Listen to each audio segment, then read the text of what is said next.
The following presentation of From Classroom to Stage is presented by Carnegie Mellon University, the first exclusive higher education partner of the Tony Awards.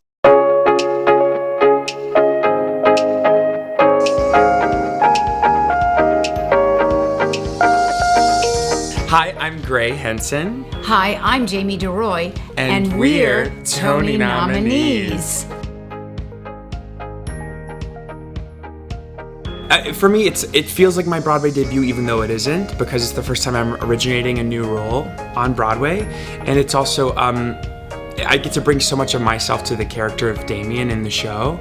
So it feels like a debut for me to the New York theater scene in a way, but also to work with Tina Fey, who's always been one of my comedy idols, has been amazing. It's a dream. I'm checking off so many boxes right now, and then to be Tony nominated for the role is still pretty surreal. Gray is so great in this part.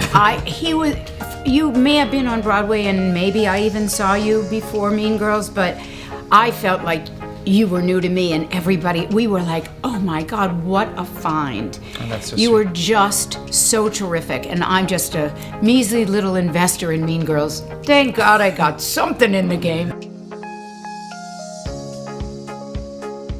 Well, the first thing I ever produced was actually off Broadway, and to move onto Broadway to be a co-producer is so special. I mean, it's so professional. It's so many people involved. It's kind of amazing, and so for me, it's a dream come true too. I mean, when I was a kid, my father invested in Pajama Game and Damn Yankees, and I got to go to see the shows and go backstage and meet some of the leads, which was very exciting. But that, you're little and you're just like, oh wow. Now they're like my pals. I have so many friends in your cast, Carrie Butler included, and that I go to see these shows, and I feel like sometimes they're my children. I think what Broadway means to me is how special and actually small the community is, because you think of Broadway as being this huge spectacle, which it is, but there is such a wonderful family feel once you sort of make it, like with the Gypsy Robe ceremony and with so many of the little traditions like that. And I've read about them and watched videos and for years, and to sort of be a part of it is pretty crazy.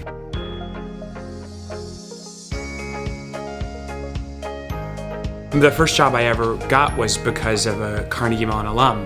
Rory O'Malley played Elder McKinley in the Book of Mormon, and a teacher of mine, Don Wadsworth at school, said you should play this part. It was my senior year at school, and he emailed Rory directly, and he got me an audition. The first semester of my senior year at Carnegie.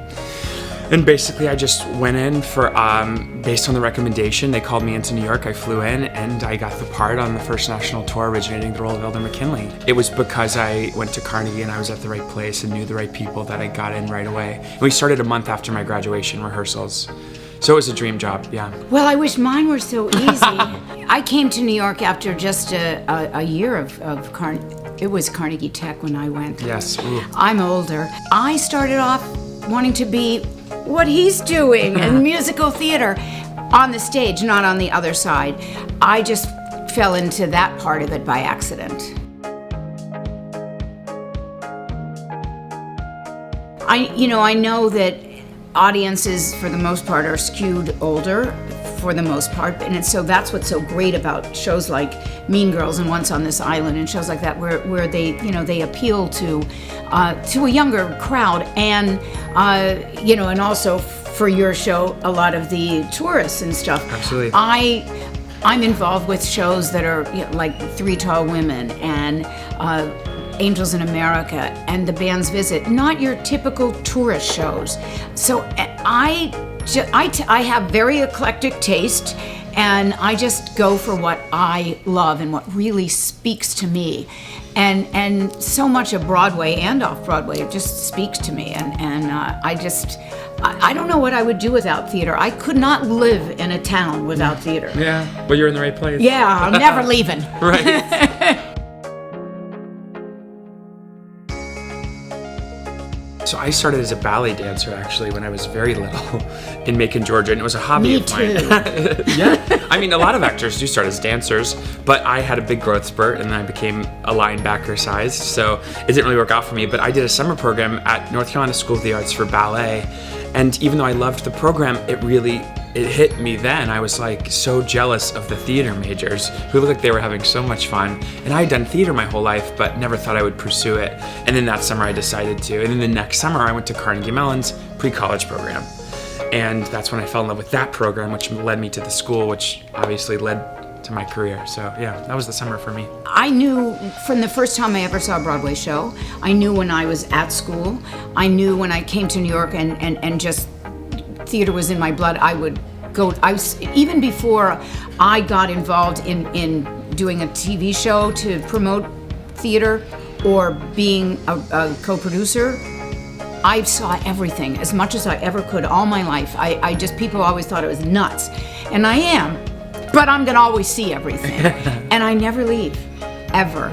I mean, I cannot stand someone that walks out like at intermission and doesn't see the whole play because you've missed it all then. I You mean, don't know what's the second act. It might change everything, right? I worked at the Monkey Bar and somebody came in once.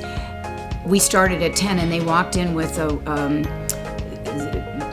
program, and I knew that they had left, and it was Lauren Bacall, and they missed The Grass is Always Greener in Act 2.